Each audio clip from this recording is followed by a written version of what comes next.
right. This morning, our music is being provided by Daniel Naimod, who is down in Orange County. And we've had him before. He sent us the videos for this morning. Daniel has performed his profound, fun, funny, heart-opening music for over 1 million people in 45 U.S. states and in Canada. Since he began his musical career in 1999, he has sold over 100,000 CDs. And that's pretty interesting when you're creating them yourself.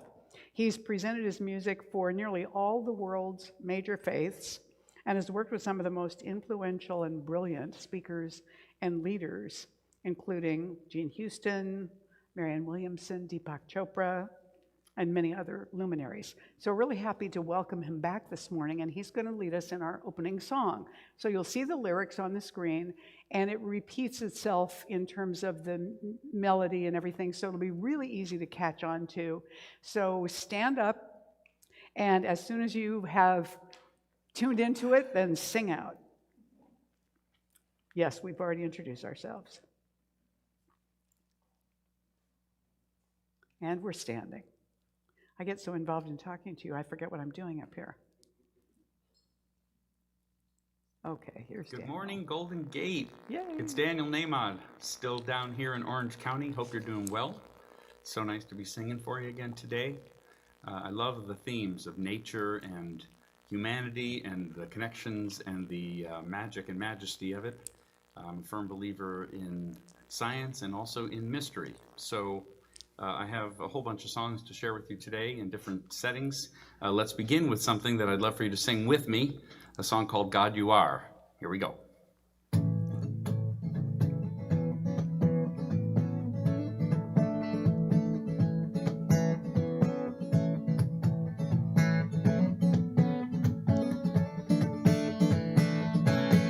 God you are, every mountain, God you are. Every ocean, God you are. Every canyon, every inch of earth and sky, God you are. Every morning, God you are. Every midnight, God you are. Every moment, every second of my life. Everything I see, everything I do, everything I am is you. Everything above, everything below, everything I know is you.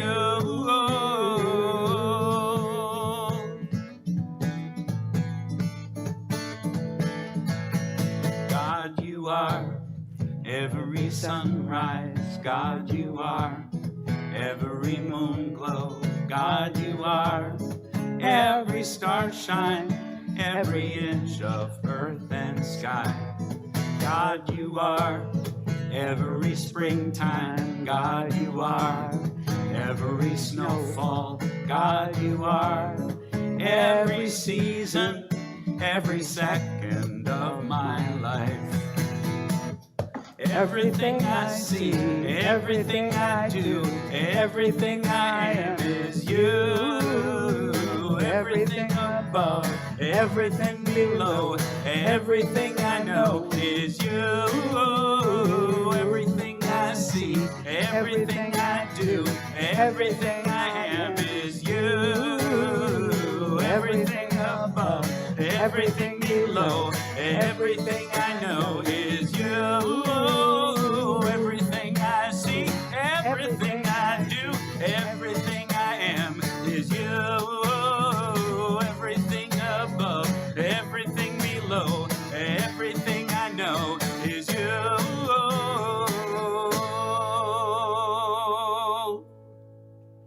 Woo. Thanks for singing. Nice job. You may be seated.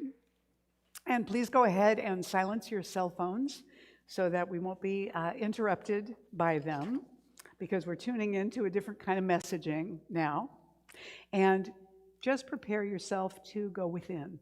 So Daniel is going to introduce this song, and it's a fairly long introduction that he's going to be speaking.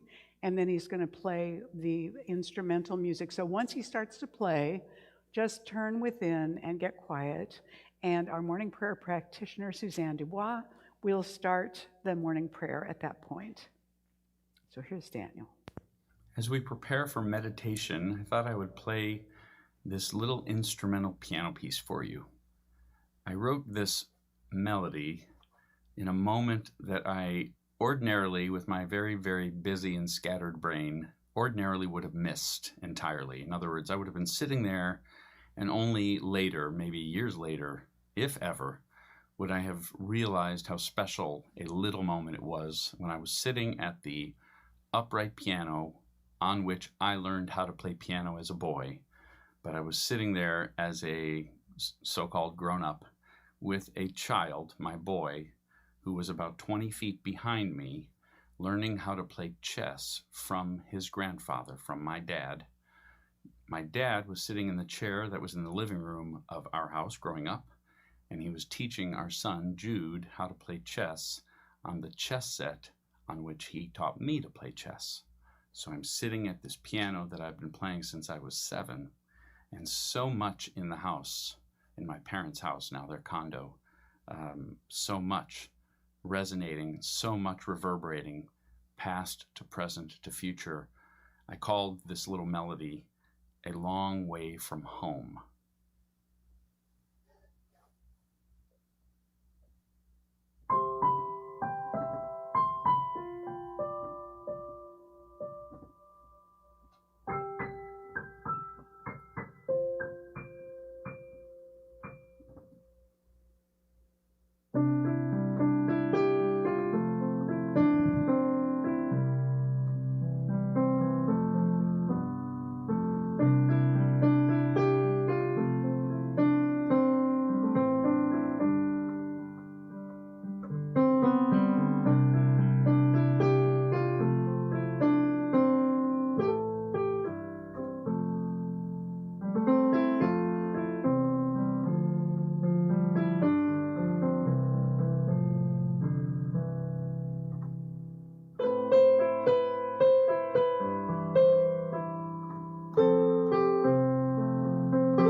As I look out at the vastness of the universe, I welcome and embrace the presence of the infinite spirit that encompasses all there is.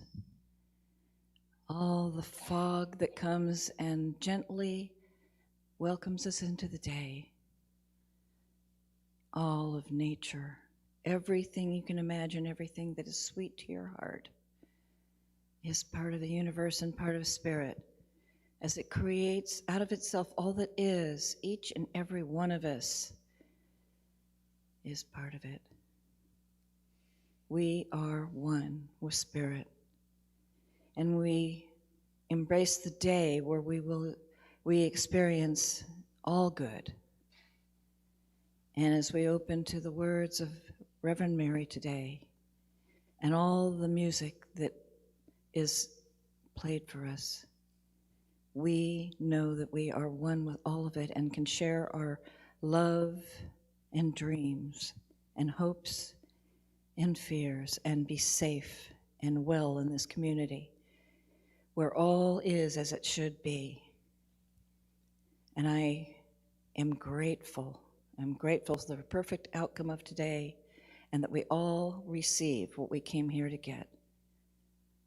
And it is with great gratitude I welcome all of you here today, and blessings upon all that we have.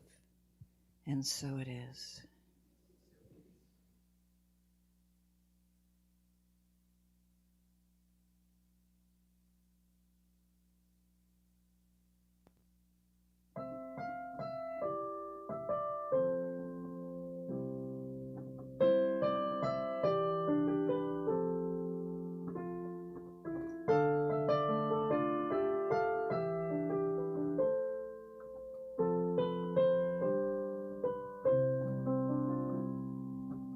God of the mystical canyons, God of the ocean blue, God of the glacier-carved mountain, I give myself to you.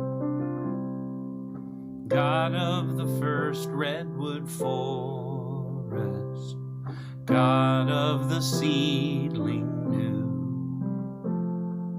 God of the wildflower meadow, I give myself to you. Yours is a higher power, yours is a greater plan. Finally I surrender into your loving hands.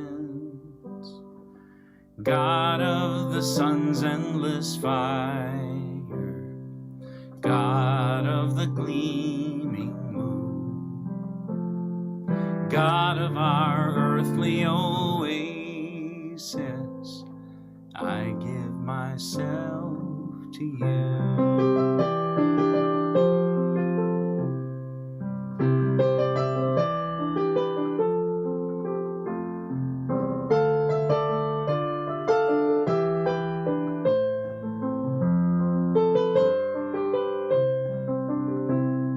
Yours is a higher power, yours is a greater plan.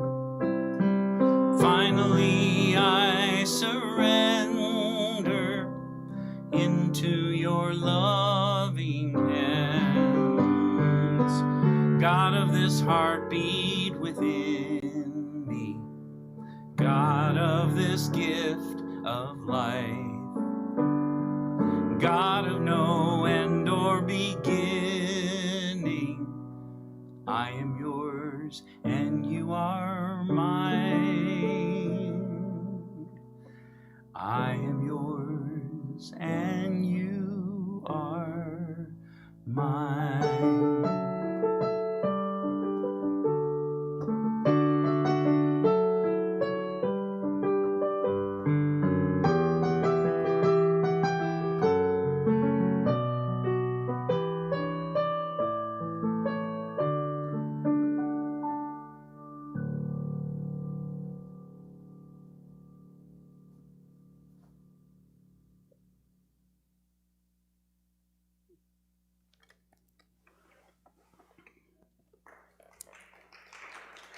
Yeah, wasn't that lovely? Really, really lovely. So we thank Daniel Naimod. I suddenly hear myself ringing. So we thank Daniel Naimod for his gift this morning. And we move into remembering that we are living from the heart of wonder this year. That's our intention, to remember to allow ourselves to be awestruck, to be in wonder. And this month, we're talking about the magic and holiness of nature. And I've talked about water and the planet and the animals. And today I'm talking about us. So the amazing magic of being human with our connections to everything else that is. We are a mystery even to ourselves. There is so much complexity in how we're created and what we're able to do and what our bodies and minds are doing continuously, constantly, without our need to be actually consciously involved in any of that whatsoever. I heard a little story about Micah. One Sunday after church, he told his parents he needed to go and talk to the minister. And so they said, okay. And they went, and the pastor greeted the family. And Johnny said, Pastor, I heard you say today that our bodies came from the dust. And the minister says, that's right, Johnny, I did. He says, well, and I heard you say that when we die, our bodies go back to dust. Yes, I'm glad you were listening. Why do you ask? Well, you better come over to our house right away and look under my bed because there's somebody either coming or going under there. It's unusual and amazing how we interpret our own experiences and the wonder that we come from. So here's a little bit I want to share with you about our actual physical bodies and how amazing they are. Now, the first thing is, look at this fingerprint next to the internal rings of a tree and how very similar that particular type of fingerprint is to the rings of a tree. I never thought about that or noticed it before. The divine in expression. You know, we know so many things, fractals and spirals, and so many things show up in us, in our bodies, and everywhere in nature when we can look. So scientists have identified over 500 different functions just with the liver. In fact, my former husband, when he was in pre-med, he didn't end up becoming a doctor, but when he was in pre-med, he took a course where the entire final exam was describe the function of the liver. That was it, one question. So they had a lot of options. Welcome back, Arthur. I'm glad you're here. I hope you're feeling better. All right, yes. So 500 liver functions. Also, did you know there are 45 miles of nerves in your skin? 45 miles in the skin of a human being. Among all of us, in all of our tremendous diversity, in size and shape and color, in hair, in earlobes that are attached or detached, in all the differences that we have among us as human beings, 99.9% of our DNA is exactly the same. It's just that 1/10 of 1% that distinguishes us specifically from all other people as unique. Did you know that when you sneeze, the sneeze goes out of your mouth at 100 miles an hour, or more than 100 miles an hour? This is why masks are effective during pandemics. You know, sometimes I've seen people take their mask off to sneeze or cough, you know, and no, that's, you know, not quite understanding the concept. I understand that, but it's really important for us to be aware of the power of that. And also, the structural plan, the basic structural plan of a whale's, a dog's, a bird's, and a human being's arm are exactly the same. The basic structural plan is the same. So we see the repetition of a particular pattern, and yet the diversity that comes out of that particular pattern in its specificity. Matthew Fox wrote once, "It has taken 15 billion years to get you here." That is scientific fact. We are not just the products of our parents. 60% of our body is hydrogen atoms. The hydrogen atoms in us go back to the first fireball 14 billion years ago. We have been around a long time. And it has been a great birthing process to bring us forward. And St. Augustine said, "Men go abroad to admire the heights of mountains and the mighty billows of the sea, the broad tides of rivers, the compass of the ocean, the circuits of the stars, and pass themselves by." We don't notice what incredible miracles we are, every human being. And noticing that about ourselves, specifically and particularly, that I was thinking about this just this morning, the level of intelligence that needs to be embodied in a creature to be self-aware, to be able to evaluate one's choices and change them, to evaluate one's thinking and change it, to build habits or release them. These things are amazing capacities that we have developed, the ability to be aware of what we're aware of, to discern, compare, contrast, experience, all those things, to evolve a creature that could do such a thing, and all the steps along the way that got to us. I think we lose sight of the fact that we're still in an evolutionary process. And maybe the evolutionary process that we're in now is the process of an evolution of consciousness, as well as the unfoldment of evolution that takes place through our learning and scientific applications and technologies. So we have this manifested combination of body, mind, and spirit. Now, Ernest Holmes, our founder, said that the manifest universe, everything in form, is the body of God, that it was an absolutely necessary and logical outcome of that self-expression of spirit, and it's a gift, that self-expression. So we all get to experience it, and we are that which is experiencing it, and that which has created the whole experience of it at the same time. So I want to tell you a story about body, first of all, because a body is a temporary vehicle or temporary housing, or as Father Sean O'Leary would say, we are spirits in spacesuits. I felt like my body had gotten totally out of shape, so I got my doctor's permission to join a fitness club and start exercising. And I decided to take an aerobics class for seniors, this woman says. I bent and twisted, gyrated, jumped up and down, perspired for an hour, but it was useless. By the time I got my leotard on, the class was over. The body, as Ernest Holmes says, your body is a temple of the living spirit. So this is the temple, the body temple of the spirit. He goes on to say, it is spiritual substance. That's an interesting thing to say about the physical body. It is spiritual substance. You know, St. Paul says, now faith is the substance of things seen. In other words, what is in form is faith hardened or slowed down. I like to think of it as the vibration of God's thoughts slowed down enough to become visible.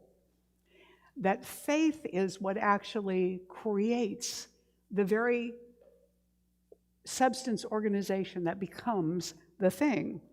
So he says, the body is spiritual substance. Since the Spirit of God has entered into your being, your life is spiritual.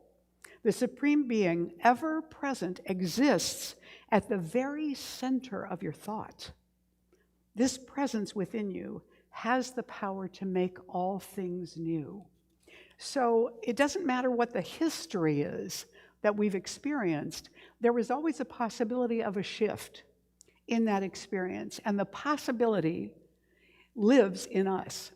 We're the ones who make the shift because all the possibilities have been given. They're already available.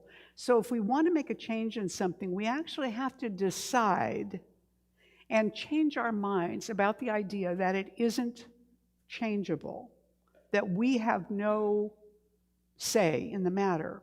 It may be that what needs to be changed is our attitude toward the experience, not the actual physical experience itself, but that can make a huge difference. So remember that the change that we're sometimes looking for to improve our experience or situation is not always that we need to fix that other person or the condition. Sometimes we just need to change our minds. And I know I say the word just rather tongue-in-cheek because there's nothing minor about changing our minds. I know this. But it puts part of the locus of control right back with us so that no matter what's happening, one thing we always can decide to do is change our perspective or our opinion about something. You with me so far with this? Yeah? George Leonard and Michael Murphy wrote a book I absolutely love called The Life We Are Given. And in it, they said this: there is a profound wisdom in the body, in the pulsing of the blood, the rhythm of the breath, the turning of the joints. Once we are aware of its subtle power, the body becomes a sensitive antenna for tuning into nature and other people. It can serve as a metaphor for every human thought, emotion, and action. It is also a master teacher. Where deep down human change is concerned, there is no more effective teacher than the body. Far from opposing the mind, the body reflects and is reflected by it, the mind, with amazing fidelity. In other words, the state of our thinking is often visible in our bodily experience, our bodily presentation. And that's fine. I think sometimes we want to keep certain secrets from other people. We don't want them to know about this or that or the other. And somehow or other, those things tend to be more visible, I think, than we imagine. Or if they're not, they have a tendency to become visible, and sometimes at a very inconvenient and unhappy time. Then we have mind. So the mind is designed to make meaning, to interpret.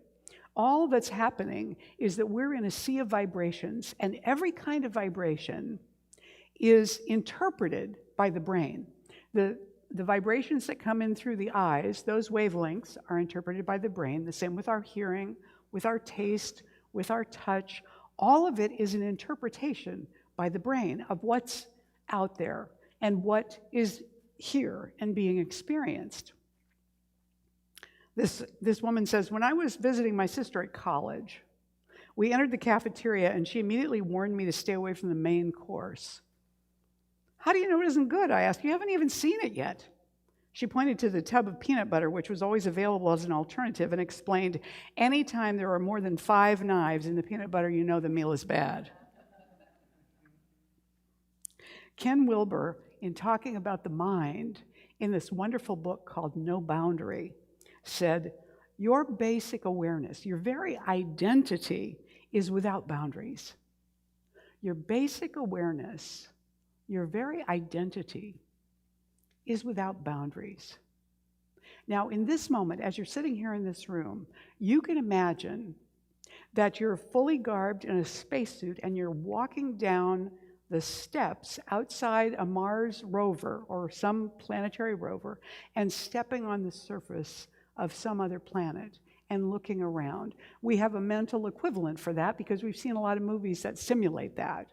So we have an imagination that can allow us to imagine what it sounds like inside, the breathing, what it feels like to manipulate things, what walking is like. We can imagine that. It may or may not be accurate, but we can place ourselves there. We can also imagine that, like Harry Potter, we've suddenly grown gills and we're swimming underwater and we're able to breathe. We can imagine that, but we're sitting here in this room.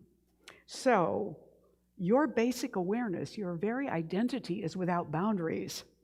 Your basic identity spans the entire spectrum of consciousness, from matter to body to mind to soul to spirit. And thus, in the deepest or highest part of you, you embrace the all. This is an astounding thing to know. And it's an astounding thing to remember and put our attention on. I don't know that the human mind can actually grasp what that might mean. But certainly we can push the boundaries of what we understand out by reminding ourselves of this and looking around with that perspective. You know, we might play the King Arthur game when Merlin was training Arthur and he had to turn himself into various things. You know, look at a bee in a flower and imagine what that bee sees with its different vision than we have. What colors does it see? What is it like to stick your nose down in the flower? What is that all about? How does that feel? What is the buzzing like? What does that sound like to a bee? I guess they're always singing. Ernest Holmes wrote, we see this in the essential Ernest Holmes, incarnated within each one of us is not only a divine spark, not only an incarnation of the living spirit of the cosmos, but a unique presentation of the cosmic whole. In other words, for all the ways in which we are one and identical and similar, still there is not one of us that is a repetition of someone who came before. There is not one of us that is a repetition of those that come after us. We are a unique expression of the one, even with everything that's the same. Even though that presence is expressed in everything that is, still each blade of grass, each feather on a bird, each snowflake, each grain of sand, each human being is unique and original. And then we have spirit. And spirit is the essence of everything. It is our home. It is our wholeness. Lady says, my grandson was visiting one day, my little grandson, and he asked, Grandma, do you know how you and God are alike? I mentally polished my halo as I answered, no, how are we alike? You're both old, he replied. So the spirit is not old. The spirit does not age. In fact, I often think that the older we get, the more we're in disguise. Because we make certain assumptions about people, no matter how old they are, we make certain assumptions about them by their appearance. We decide how much they like themselves. We decide if they were raised with manners or not. We decide whether or not they're educated or whether or not they're smart. We decide whether they have capacities or abilities or don't. And we decide those things without thinking it in words within just a few seconds of meeting somebody. It happens really quickly. But I think that in part, maybe always, but particularly as we get old, that we're actually in disguise. Because people have, in their first impression, discounted all of our history, all of our learning, all of our experience, because they don't know it. They only see this old person in front of them. Now, when you see an old person in front of you, there are certain things that you might assume that go along with that. Maybe this person doesn't hear so well. Maybe their memory isn't so good. Maybe they've forgotten a lot of stuff that's important. Maybe they're just very old-fashioned and unwilling or unable to move into present time. I used to grumble at my brother because he never learned how to program his VCR. He didn't want a computer. He didn't want internet. He had a telephone he could finally text on and get phone calls, but he didn't want email. He didn't want anything like that at all. Which just drove me nuts because I felt like we couldn't communicate as freely and as spontaneously as we would have been able to if he would have done that. But maybe, too, he was gaining something that I was losing in that process. If you looked at him, you might never know how funny he was, or how kind he was, or how loving and generous he was. He would just look like an old man bent over with a cane.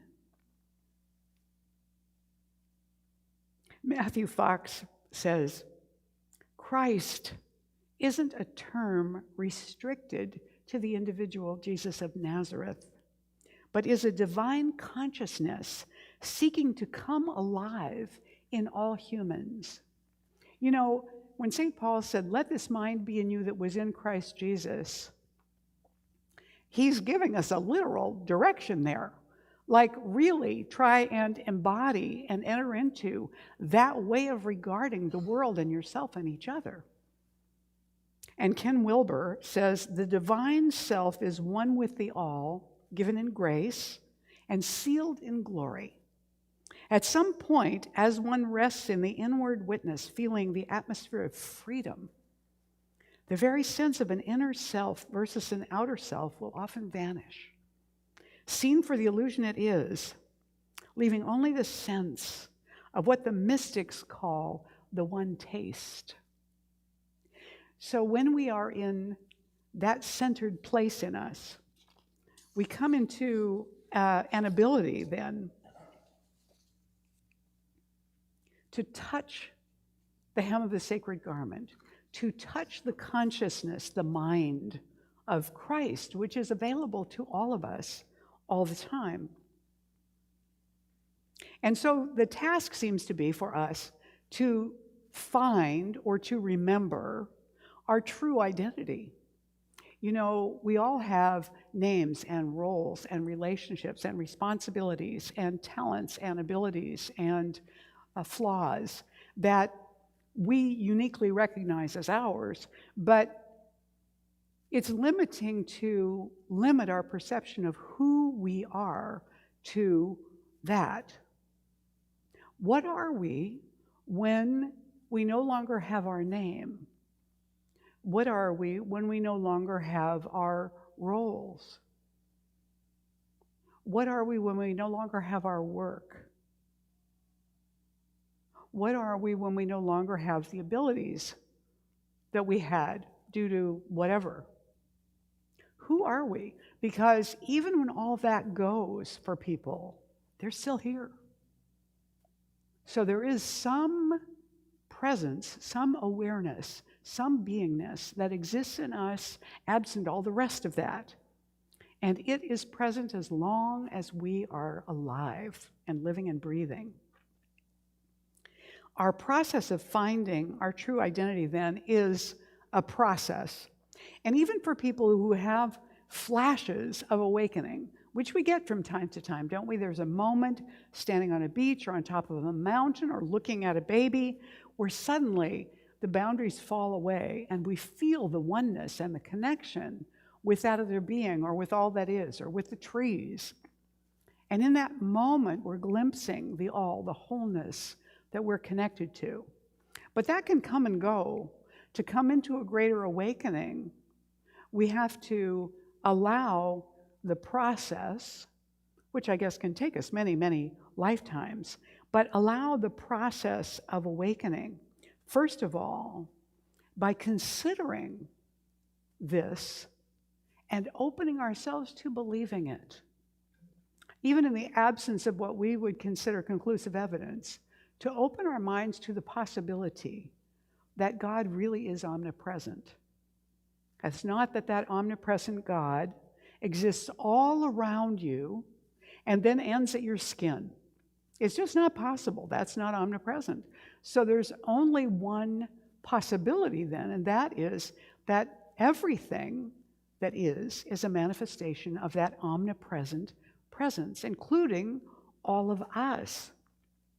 Joel Goldsmith, the great mystic, said, "The truth about you is that you are a child of God.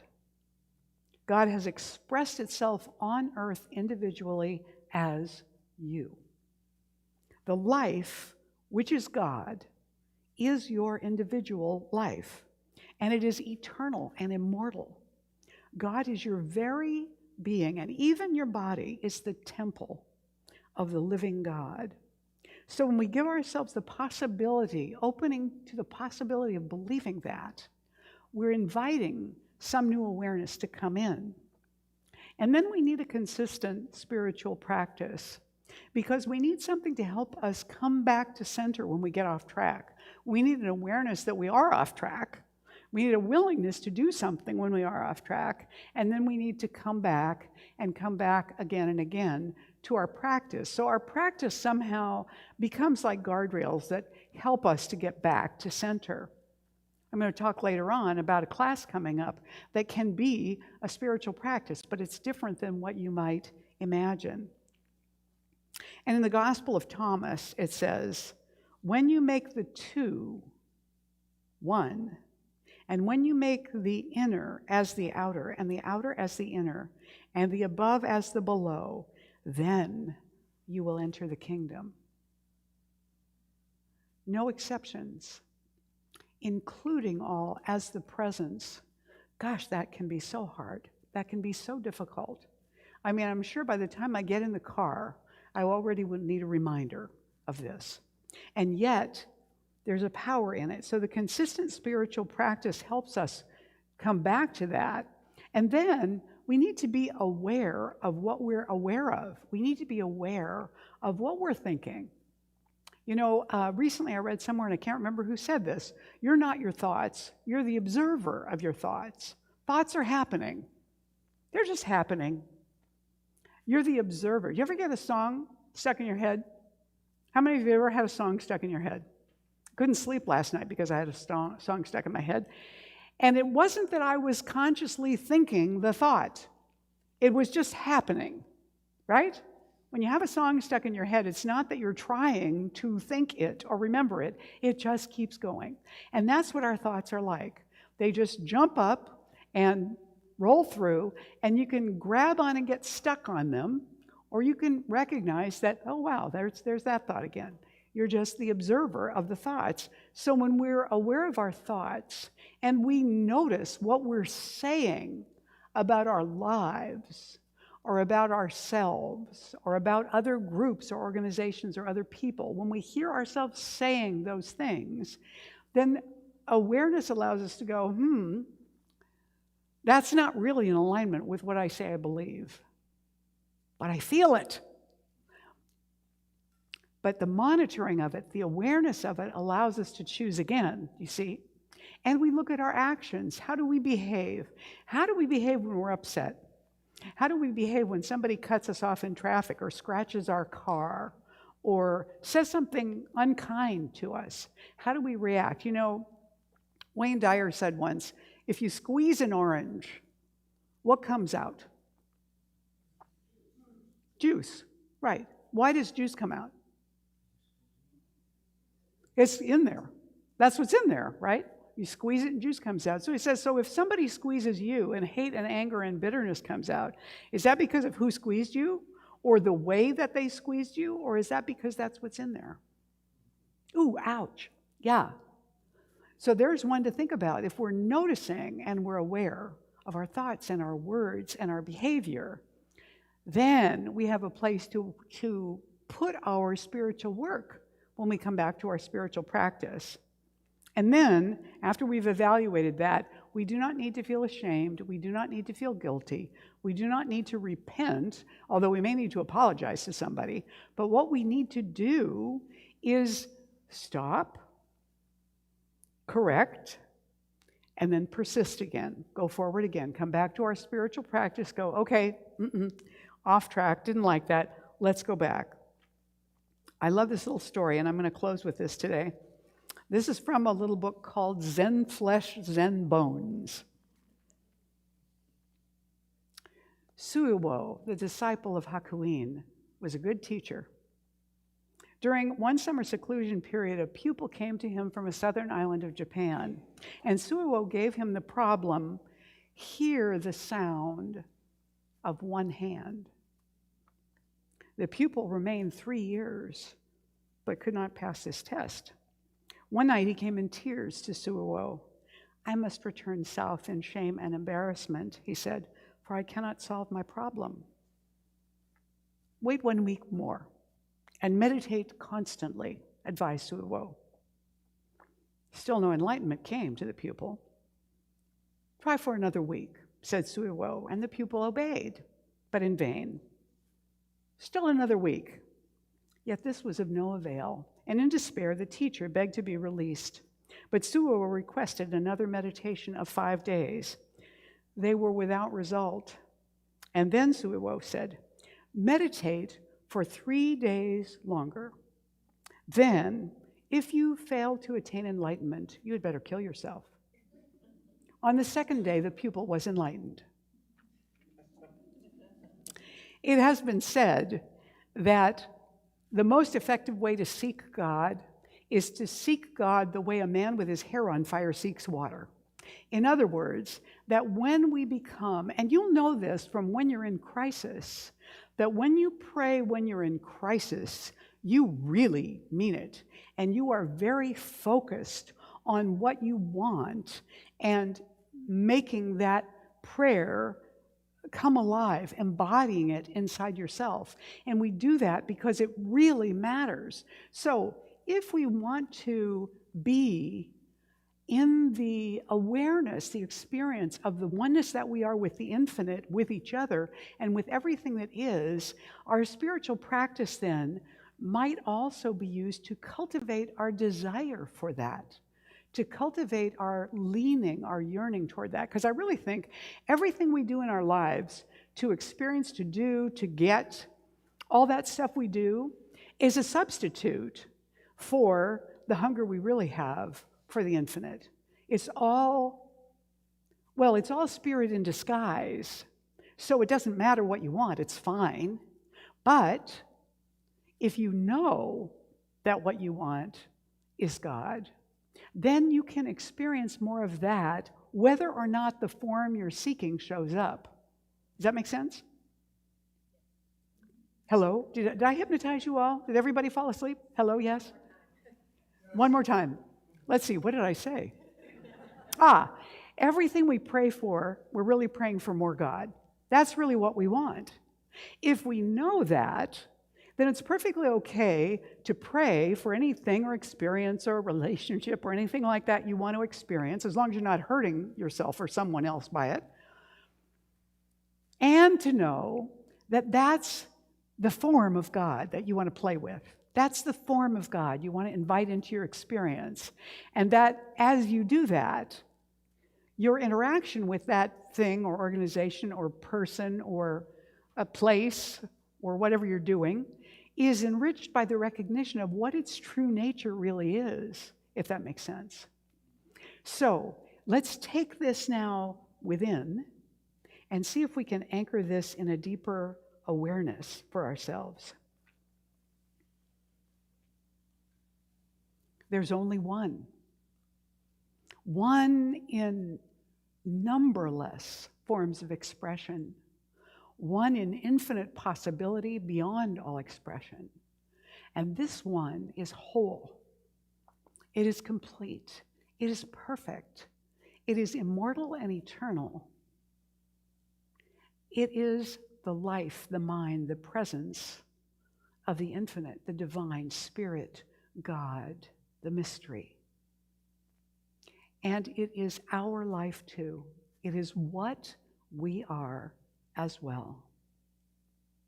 So I know and claim that everyone I see, everything I touch, every expression I enter into, every relationship I have is God with God. God expressing, enjoying, experiencing with another godling, with another expression of that divine presence.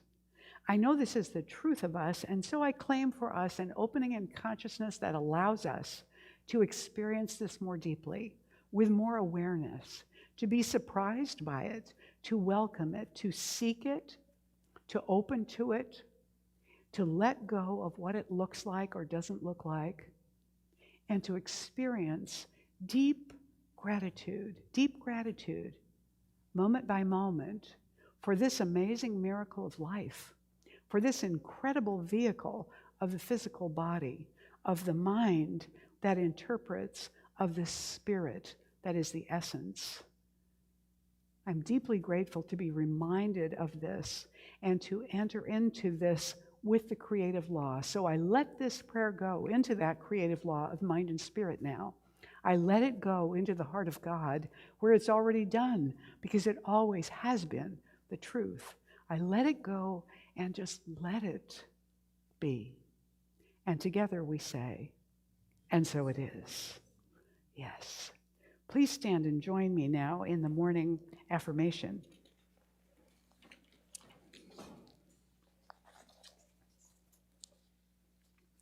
I am blessed to have been chosen as a part of the human expression of the infinite. All of my gifts and shortcomings make up the unique person I am, and I am grateful to be here as an essential part of it all. And so it is. And please be seated. And remember that word essential, essential.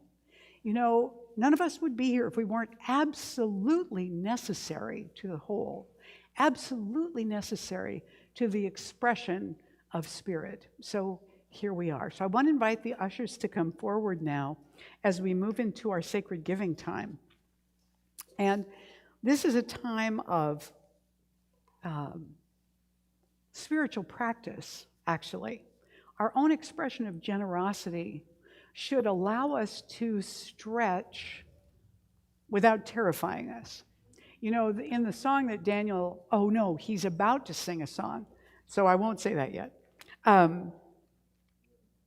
Yeah, so if you'd like to text to donate, you can do that this morning using the phone number that's on the screen. That's very easy. Or you can use PayPal and just open up your PayPal and send it to Golden Gate Center for Spiritual Living. You can give by check. You can give on the website. All those things are possible. So if you're giving this morning, I invite you to hold your gift near your heart. We are blessing now together not only the gifts being given right now, but all the gifts we have given this past week, as well as all the gifts Golden Gate has received. So this blessing is each of us blessing all of us, and all of us blessing each one's gift as we say this. This gift I give is God in action.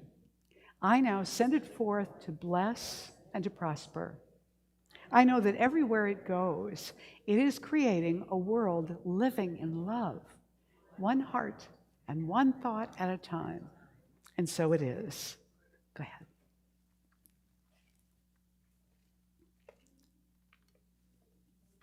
Third album, which is almost done, and I really feel like I'd be remiss if I didn't sing something for you that's new. It is coming out in September. The album is called Dana. Real, and I think it's pretty good, but one never knows. But this is a song from that album that actually pertains again to the subject of nature and life and our own bodies. A little tongue-in-cheek in this particular case, but I hope you enjoy it. Thank you for having me, and please take care of yourselves, and I'll sing for you again sometime soon. Here we go, a brand new song.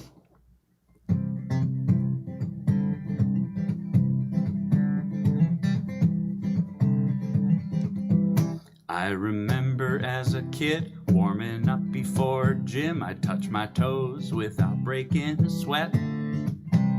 If I tried it now, there ain't the slightest doubt I'd end up in a hospital bed. The older I get, the less I want to stretch, but the more that I need to try. 'Cause somewhere between what I know and what I believe is a lesson only life can teach. No plan is perfect, no path is straight, so I'm gonna bend or I'm gonna break.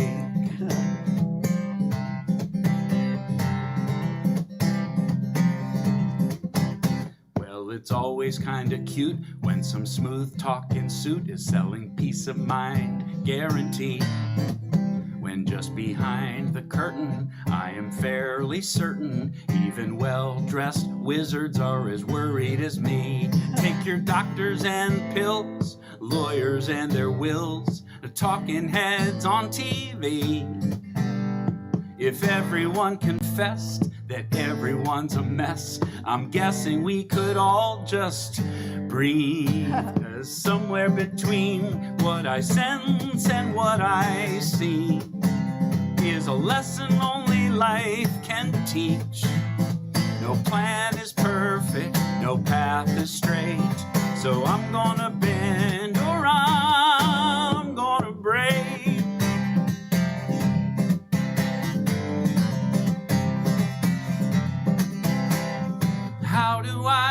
go from pretending to know to admitting I'm flying blind. Well, maybe the cure for the need to be sure is taking one detour at a time.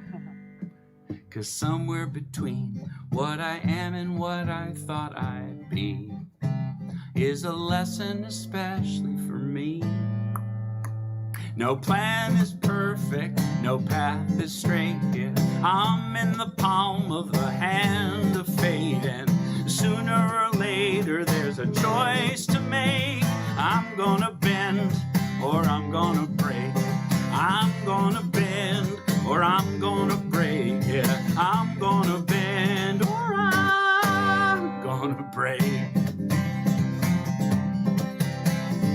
I'm gonna bend or I'm gonna break. There you go. Have a wonderful afternoon. Thank you again. Bye.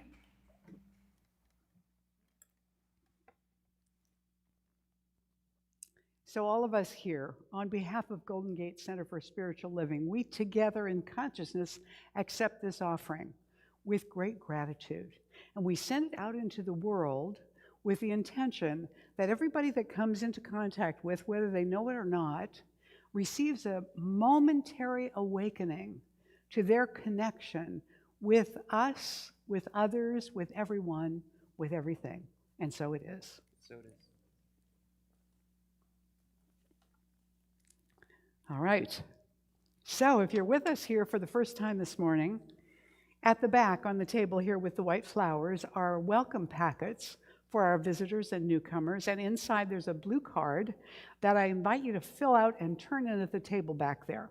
Because if you do that, we will give you a little book as our thank you for coming today. It's a little book of affirmations. They're very helpful at difficult moments in our lives when we need to get back on track, and they'll fit in a pocket or a purse or whatever, so you can carry it around with you.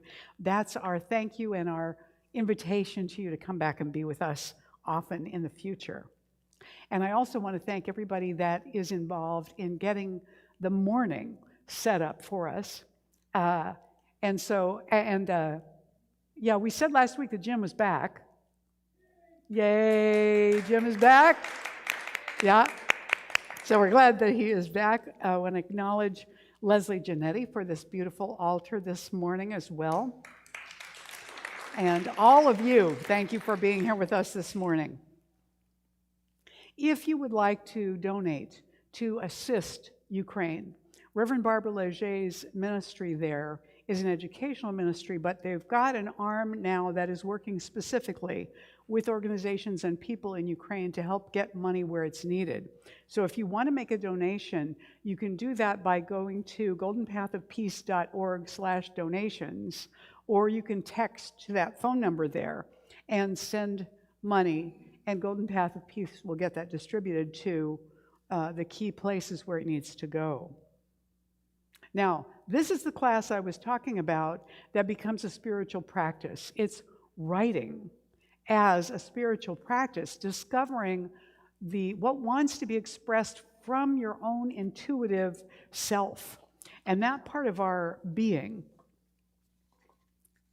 comes through in the writing because you get little writing prompts that allow you to have a place to start, a place to begin, and then you just write for a certain period of time without stopping, I think, and then you see where you are, and as you do that, you begin to discover more about your intuition, your creativity, and so on.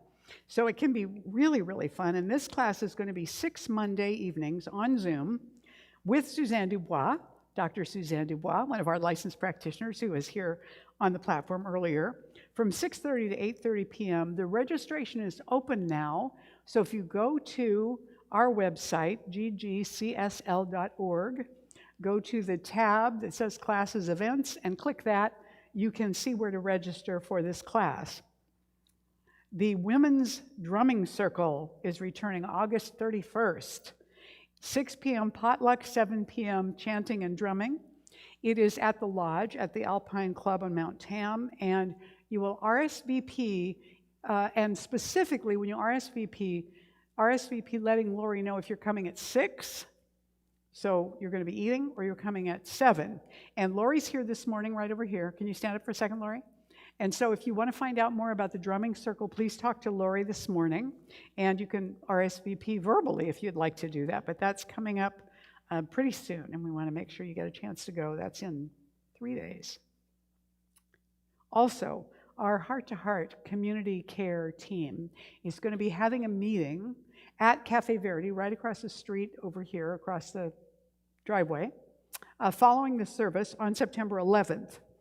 You are welcome to go if you're interested in being a part of Heart to Heart, this team that provides rides and meals and prayer support when people need it, and just generally supports people when they're going through some kind of a challenge with hospital and so on. We are having another food bank service Tuesday coming up on September 13th from noon to 2 p.m. It's always only 2 hours on a Tuesday, once a month. And contact Ellen Nicosia if you would like to participate in that. She's got a few slots filled in already, but she's got more available. And Ellen knows that she's got to have the names and the contact information into the San Francisco Marin Food Bank about 2 to 3 weeks before the event. So please contact her and give her your contact information if you'd like to be on that team and be informed about that. Also, another shoreline cleanup is coming in case getting outdoors is more to your liking than working in the warehouse in San Rafael. That'll be Saturday, September 17th from 10 a.m. to noon. Snacks and gloves and garbage bags are provided. Do bring your own water bottle. And contact, well, Susie's actually here this morning. Susie Coity, would you stand up? Susie's organizing this, so talk to Susie if you'd like more information about that.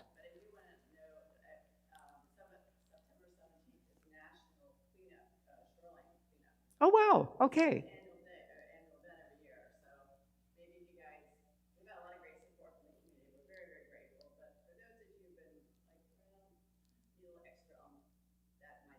This is the one. Okay, so what Susie said, I want to say out loud for the recording, and also in case you didn't hear her, that September 17th, when we're doing this, is National Cleanup Day. So people all over the country are going to be doing Clean Up the Shoreline Day on that day. So if you've been hanging back and just waiting until the right moment, waiting for a sign, this is your sign. Talk to Susie about that. And our climate action tip for this week, we've got a few simple steps. First, use less. Seems easy. Second, be more efficient with what you use. So make sure before you throw a container away that it's really and truly empty. Make sure that you use up what you're using really thoroughly. Third, just buy less at a time. I can't tell you how many times with our enthusiasm in shopping, we wind up with food that goes bad before we can finish it because there was too much. Does that make sense? So buy less, buy in bulk because that's less packaging and it lasts longer and saves money if it's not perishable.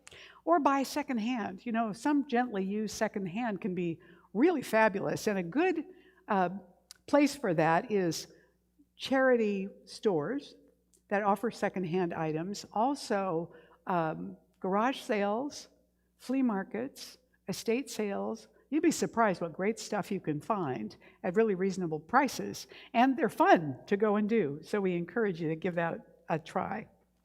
I'd like to invite the practitioners that's around the room now as we prepare for our closing prayer, and to remind you that there are 3 different ways you can request prayer.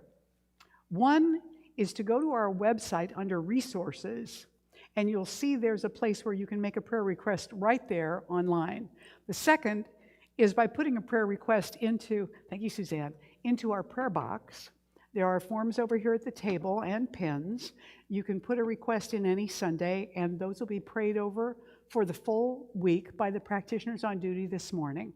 The third way is that those practitioners on duty, Joyce and Suzanne over there, are available for prayer immediately after the service. And what they'll do is give you some private space and time where they sit with you, hear what your concern is, and do the prayer for you. So please avail yourself of those opportunities for prayer. And now, all of the practitioners and I are going to do a spiritual mind treatment, our form of prayer, simultaneously, each of us speaking from our hearts. So rather than try and tune into what somebody is saying, instead I invite you to close your eyes and let yourself be bathed in an atmosphere of prayer and take it in that way as we begin now.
And so it is.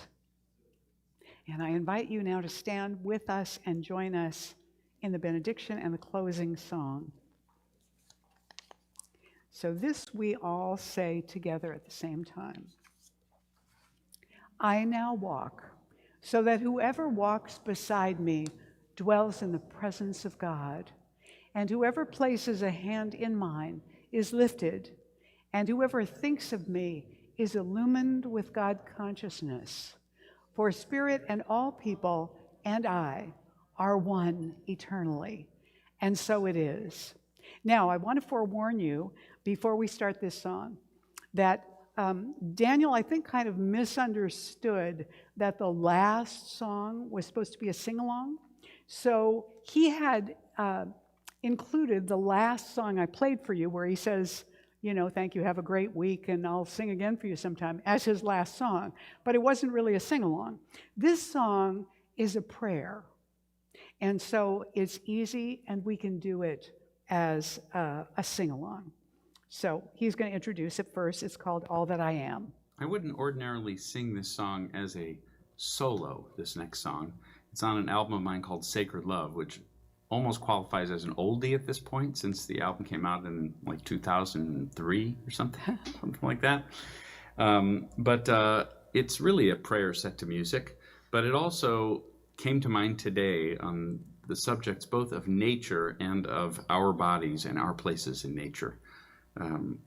So I hope you enjoy it, and you're most definitely invited to sing along if you feel moved to. Here we go. A song And we know called you're moved All to. That I Am.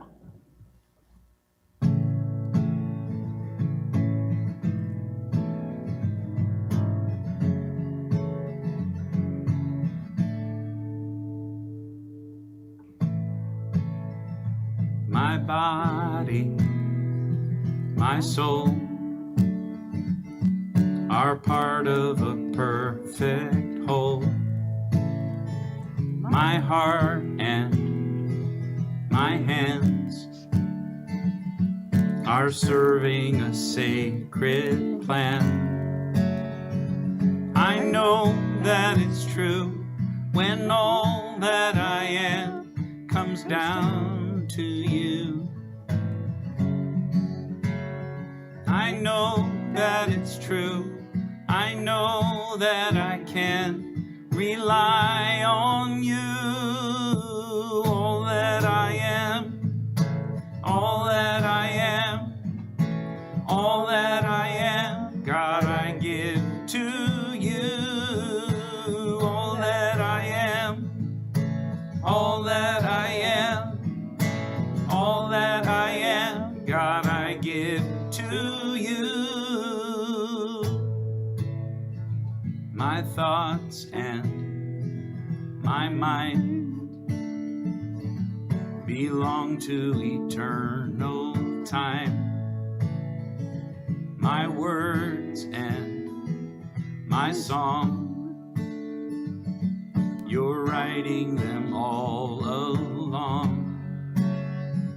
I know that it's true when all that I am comes down to you. I know that it's true. I know that I can rely on you. All that I am, all that I am, all that I am, God, I give to you. All that I am, all that I am, all that I am, God, I give to you. All that I am, all that I am, all that I am, God, I give to you. So completely I surrender to the will of the highest power. So completely I remember all the love of my soul's creator. All that I am, all that I am, all that I am, God, I give to you. All that I am, all that I am, all that I am, God, I give to you.